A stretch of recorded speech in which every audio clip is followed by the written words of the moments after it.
Ang ipapakita ko ngayon sa inyo paano magpalit ng headset na sira. So, ayan. At ito po ay request din sa atin. Ipakita ko daw kung paano magpalit ng headset na sira. So, itong headset nito, no? Ito na yung mga latest ngayon, yung walang thread yung pinakang ano ng tinidor. So, ito ay size 44. Ayan. Pakita ko sa inyo ngayon ano ang nangyayari kapag ginagamit ninyo ng maluwag ang headset. Ayan. Ayan. So, ngayon, hindi pa natin alam kung ano ang pwede natin gawin dito, kung ano ang sira. Kasi ginamit niya to ng wala na yung bearing. So, naglaban na yung tinidor at saka yung kanyang frame. So, damage na yung headset. Ngayon, pagka ganyan mga pangyayari, no, naramdaman nyo pa lang na may tunog na, buksan nyo na, and then, repack nyo na, lagyan nyo na ng grasa. Yun yung pinakang technique para ang inyong headset ay hindi kayo magpapalit at mamimaintain ninyo na kahit ilang taon hindi siya masisira. Yun ang pinakang technique. Basta narinigan nyo na konting alog, ganyan. Lumaki na lang to eh. Kaya lang, ginamit niya pa rin. Yan ang mangyayari. So ito, palitan na natin. Kung hindi na damage yung pinakang kopa ng bearing sa loob, pwede pa nating palitan lang ng bearing. Pero pag na-damage na yun, papalitan natin lahat ang headset. So yan, simulan na natin. Ang una natin gagawin, no, luluwagan natin yung allen doon sa stem. Either itong lugan nyo or ito. Alin sa dalawa. Okay. Ito nga pala nakita ko, yung matanda nagbabike, halos hindi na niya mailiko itong bike. So yan, sabi ko, iwan mo na lang yung bike mo dito, daanan mo bukas. So nakakaawa naman, di ba? Wala siyang idea kung paano gagawin. Then ito sa taas, wala siyang pangbayad. So yan, okay lang yan. Kaya ito lang pambayad. Ang mahalaga ay yung bike mo, safe ka at maayos. Wala tayong ano dyan, hindi tayo after sa mga pera kung talagang wala kang pera. Yan. Ito, tatanggalin nyo lang tong allen. Unlike dun sa ibang stem, yun naman, ibang proseso naman yun yung mga sinauna. Pinapalo, papasok. So, ituturo ko din yun. So, ito yung mga latest na bike na ngayon. Yung may flower. Ayan o, may flower yan. So, tanggalin lang natin to. And then, hugutin na natin. Pag maluwag na to, huwag nyo kakalimutang hindi ituluwagan. Kasi pag ito mahigpit at hinila ninyo, hindi nyo maghihila. Hindi luluwagan to. Doon sa mga newbie ha, hindi natin inaano doon sa mga veterano kasi syempre magagaling na yan. Kaya, yan, okay. Ayan, tali muna natin itong manabela para hindi tayo mahirapan. So ayan, tinali natin yung manabela para hindi tayo nasasagabal. Makita natin yung actual na pangyayari. So ayan, pag natanggal na natin yung stem, hugutin na natin yung mga spacer.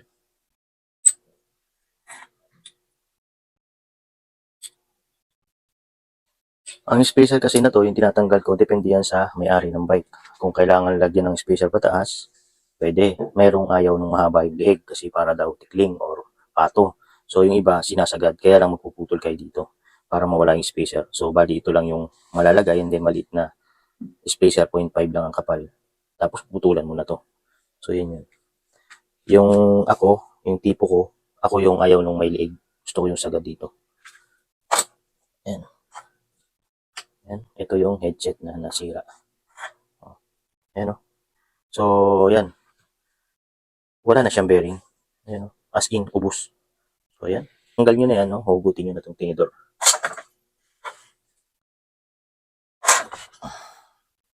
Yan. Pakita ko sa inyo yung bearing sa ilalim. Yan. Yan o. Ina yung crown ng bearing sa loob. So, talagang as in sira siya. Yung ilalim, medyo nakasurvive, yung taas hindi. So, kakapain lang natin yung pinakang kopa ng bearing kung may tama. Pag may tama, palit. Pag wala, diretso. Pag ginamit ninyo ang inyong bike na sira ng headset, kumakalog, yan ang mangyayari. Ayan, no? So, bumaba na yung pinakang kopa ng ating headset. So, nasira na siya. Ngayon, ang malupit dyan, no, kapag kayo nagtitipid, dahil pwede pa, sige, pwede lang. Tirahin nyo ng tirahin. Ngayon, nasira na to. O, imbis na magpapalit ka lang ng bearing, yung ganitong bearing, ayan, no, imbis na ito lang ang papalitan natin, na halagang 2 piso, no, 4 pesos, ang dalawa, magpapalit ka na ng kopa. Pero, syempre, no problem yan kay tatay kasi nga, ginawa ko ng libre itong bike niya. So, naawa tayo. So, wala tayong pangtanggal ng headset na yung magaganda, no? So, tis-tis lang tayo doon sa mga DIY natin at yung mga para-paraan natin na konti. Ito naman pwede nang paluin kasi sira na to eh. Wala ka lang isusurvive dito. Dahil ito talaga patap na. Kahit paluin mo na to. Yan. So, yan. Yung advice ko sa mga nagbabike, no, narinigan nyo pa lang ng kalug yung inyong bike o headset ninyo. Huwag nyo nang patagalin pa. Yan. Usod lang natin ng konti. Yan, para makapalo tayo. Yan. Tanggal. So, ito yung sinasabi ko na nasira sa kanya. Ito, nakita ninyo. Ito to. Hindi yata kita sa camera. Ayan. So, ayan o. Nakababa na siya. Ayan o. Bumaba na tong pinakang kanal niya. Ayan. Lalo na to. Sa part na to. So, ayan. Pag pinilit mo, nilagyan mo ng bearing, no? Ginamit mo pa rin. Yung bearing, madali nang masira. And then, pangalawa, hindi mo na yan may kakabit ng maganda ang ikot ng manubela mo. Kapit na yan. Kasi nga ito, hindi na perfect yung pagkakahugis kung saan dapat gugulong-gulong or iikot-ikot yung ating bearing. So, ayan. Ayan o. Patalo na siya dito. Tumatalo na dito yung bearing. So, huwag na natin ipilit pa ganito, no? Palitan na natin. Kaysa naman masira ulit. Pagkabit ng bearing, sira ka agad yan. Hindi yan tatagal. Ayan o. Kita ninyo, hindi na siya perfect yung kanal. Ayan. Patungo na dito. Ayan. Palitan na natin. Yan, ipakita ko lang sa inyo yung ating mga DIY, no? So, bali ito, kinuha ko lang din ngayon doon sa mga lagayan ko. So, kaya makalawang siya. So, ganyan lang akong gumawa, no? Nagdi-DIY na ako sa, dito lang, kumukuha lang ako kung ano yung pwede. So, itong kinuha ko para panghigpit natin doon sa headset. At ilalagay na natin tong headset para hindi natin pinapalo. So, ito naman ay same lang doon sa nakikita nyo na mga mamahali na ginagamit na pang ano ng headset. So, ayan. Ito ang ginamit ko, no, kasi maiksi yung ano niya, yung parang bakal na mahaba. And then pag nilapat natin yan, ayan, hindi siya abot doon sa may lagayan ng bearing. So hindi niya madadamage yan kapag once na pinrest na natin yan. So ayan o. Kita nyo yung loob, ayan o. Kawang siya. So ganyan lang gagawin natin. Ayan. Then, patong dyan para hindi madamage yung headset. And then ito, suot na natin tong mga ginawa nating DIY. Ayan o. So, mga spacer lang yan ng mga pinagpalitan ng mga pyesa. And then, suot na natin to dito. Alright. Ayan, at pag napagsalog na natin yan, no,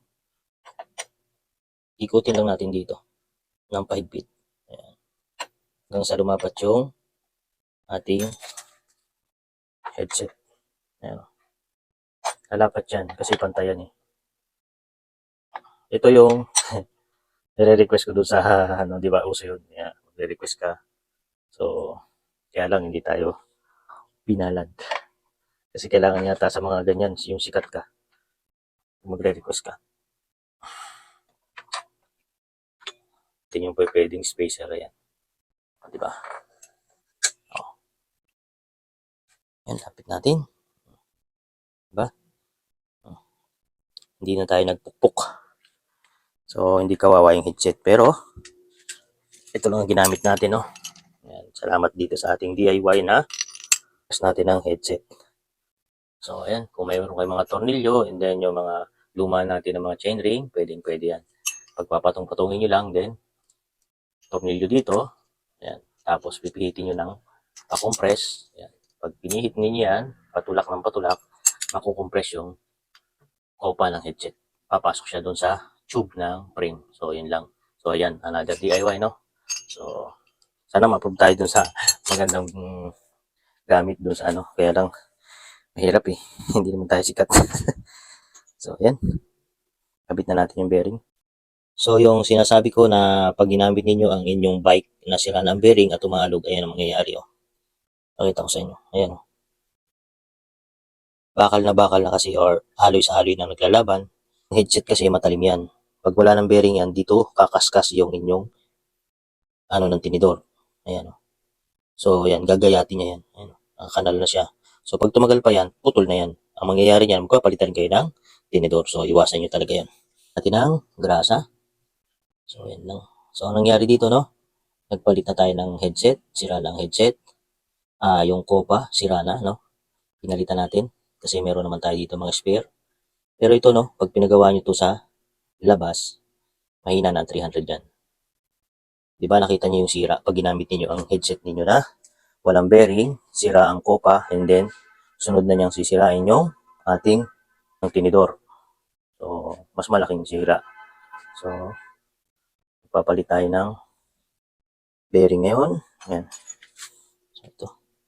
Bago yan. Bago na. Ayan. At titipirin eh. Pag napaswerte nga kayo, 2 pesos lang sa akin ang ganitong bearing. Sa iba, 5 piso. Masama pa ba yung kung mahal talaga? 5 piso. Kaysa magpalit kayo ng headset na bago, at pag mas malala, palit din kayo ng port. Gagastos kayo ng 1.5. Durug na durug kayo dyan. Ng grasa itong ilalim. Ayan. Oo. Huwag kayo magtitipid pag mga headset ang problema. Dahil sigurado lalala ang sira ng bike nyo. Tapos pag hindi nagawa, itatambak nyo na. Pag natambak na, anong gagawin?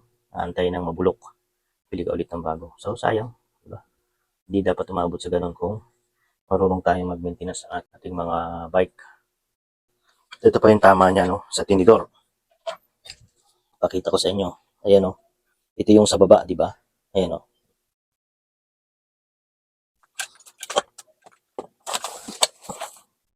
Nakita ko lang si tatay. Nung nakita ko yung kanyang bike, ay in-approach ko na siya na tay, masisira na yung bike nyo. Bakit? Kalog na yung headset. So, ayan, nag-offer tayo ng pag-ayos. So, inayos natin ang libre to, no? Para sa kanya.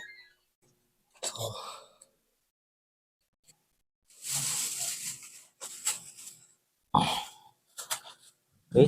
Ito yung rubber cover niya. Ayan, no? Sira na rin. So, ito ay tapo na. So, palitan din natin ang cover na rubber. Para, ang purpose kasi niyang rubber na yan ay para hindi mapenetrate ang tubig sa loob. So, ayan.